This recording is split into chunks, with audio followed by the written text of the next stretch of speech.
उधर बिहार में कानून व्यवस्था को लेकर राजनीति गरमाई हुई। ये बात अब उसकी करते हैं। पहले बिजनेसमैन की हत्या और उसके बाद अलग अलग शहरों में हुई हत्याओं को लेकर विपक्ष नीतीश सरकार पर हमलावर है।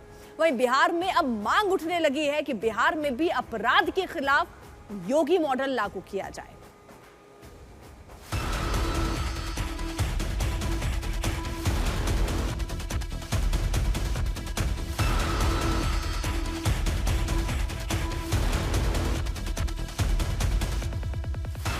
पहले गोपाल खेमका को उनके घर के बाहर गोली मारी गई, फिर नालंदा में डबल मर्डर हुआ, फिर मुजफ्फरपुर में इंजीनियर की हत्या हुई, फिर पूर्णिया में 5 लोगों को जिंदा जला दिया गया।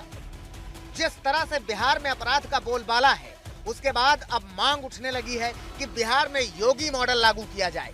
योगी मॉडल यानी अपराधियों का पक्का हिसाब, गोली के बदले गोली और घर जमींदोज।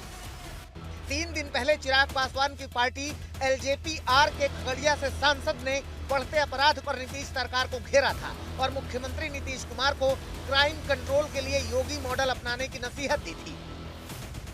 गोपाल खेमका जी की भी हत्या जिस तरीके से खुलेआम की गई, ये अपने आप में स्पष्ट करता है कि अपराधियों में प्रशासन का भय खत्म हो चुका है और बिहार में लॉ एंड ऑर्डर पूरी तरीके से ध्वस्त हो चुका है। लॉ एंड ऑर्डर यदि दुरुस्त करने की आपको कोई उदाहरण देखना है तो हमारे बगल में ही यूपी है, वहां देख लिया जाए लॉ एंड ऑर्डर किस तरीके से है।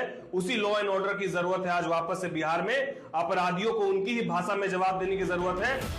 डिप्टी सीएम सम्राट चौधरी ने भी खेमका की हत्या के बाद कह दिया था कि अपराधियों को उनके घर में घुस कर मारेंगे, और जैसा कहा था वैसा हुआ भी। एक दिन में ताबड़तोड़ एक्शन हुआ। सुबह सुबह एक आरोपी का एनकाउंटर हो गया, फिर मास्टरमाइंड अशोक साव की गिरफ्तारी हो गई। गोपाल खेमका हत्याकांड में 3 दिनों तक पुलिस के हाथ खाली थे, लेकिन आज कई अहम कामयाबी हाथ लगती है। शूटर उमेश यादव कल गिरफ्तार हुआ। आज सुबह उमेश को हथियार देने वाला राजा मारा गया। आज ही मास्टरमाइंड अशोक गिरफ्तार कर लिया गया। वही अशोक साव जिसका उदयगिरी अपार्टमेंट में फ्लैट है, वही फ्लैट जिसमें 4 जुलाई की रात 11:38 पर हत्या के बाद शूटर उमेश जा छिपा था। पुलिस की नजरों से बचने के लिए वो फ्लैट नंबर 601 में कुछ देर रुका रहा।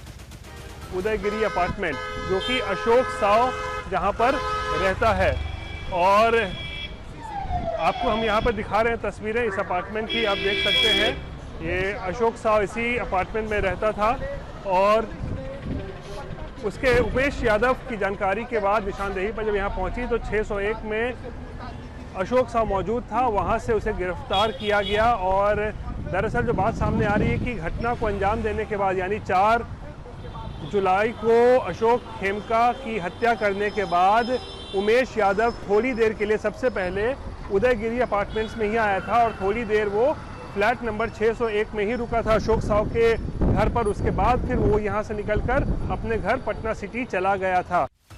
शूटर उमेश 24 जून को दिल्ली से पटना पहुंचा था। पटना पहुंचने के बाद उसने गोपाल खेमका के आने जाने की पूरी रेकी की थी। इससे एक बात साफ है कि हत्या की साजिश जून में ही रची जा चुकी थी। शक है कि गिरफ्तार मास्टरमाइंड कारोबारी अशोक साव ने उमेश के साथ मिलकर पूरी तैयारी की थी। सब कुछ तय था। शूटर उमेश को पता था कि हत्या के बाद उसे भागकर उदयगिरी अपार्टमेंट के फ्लैट नंबर 601 में जा छिपना है। सोमवार को उमेश पटना सिटी के माल सलामी इलाके से गिरफ्तार हो गया। गंगा किनारे से वारदात में इस्तेमाल हथियार भी जब्त कर लिया गया।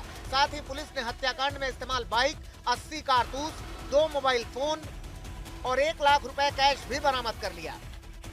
अब सवाल है कि गोपाल खेमका की हत्या के पीछे की असल वजह क्या है। अब तक की जांच में जो जानकारी सामने आ रही है उसके मुताबिक खेमका का मर्डर जमीन विवाद में हुआ। दरअसल मास्टरमाइंड बताया जा रहा अशोक साव पहले सरिया से जुड़ा कारोबार करता था, बाद में वो बड़ा बिल्डर बन गया।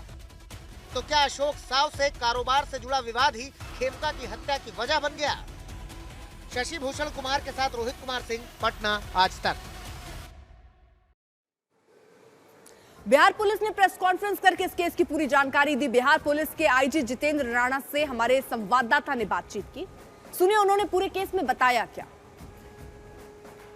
अशोक साहब लगभग 2 महीना से इस षड्यंत्र को अंजाम देना चाह रहे थे, जिसमें वो अपना जो इनका पुराना जानकार था उमेश यादव, इसके माध्यम से किसी शूटर को हायर करना चाहते थे और उसके थ्रू हथियार प्रोक्योर करके उसका काम, ये घटना को अंजाम देना चाहते थे। उसके पश्चात में उमेश यादव ने ये डिसाइड करा कि वो खुद ही इस घटना को अंजाम देगा और इन्होंने हथियार का जो जुगाड़ करके उसके पश्चात में इस घटना को अंजाम देने के लिए तैयारियां करी हैं, जिसमें जो मृतक थे उनकी रेकी, उनकी दिनचर्या की रेकी और किस प्रकार से घटना को अंजाम दिया जा सकता है, ये षड्यंत्र है। वो एक क्योंकि इस मामले में जैसा एसएसपी ने बताया था कि पुलिस जो विभिन्न जो शूटर हैं पूरे इलाके में, जिनका बड़ा आपराधिक इतिहास रहा है, जो हथियार के व्यापारी रहे हैं, उनके ऊपर में जो निगाह रख रही थी। इस बीच में कई लोगों को गिरफ्तार किया गया जिनके यहाँ से हथियार इत्यादि बरामद हुए। उसी क्रम में जो पुलिस के द्वारा जो विकास उर्फ राजा है, जिसका इस कांड में नाम आया था कि जिससे उमेश ने हथियार प्राप्त करने का प्रयास किया था और उसके साथ उसके संपर्क भी थे,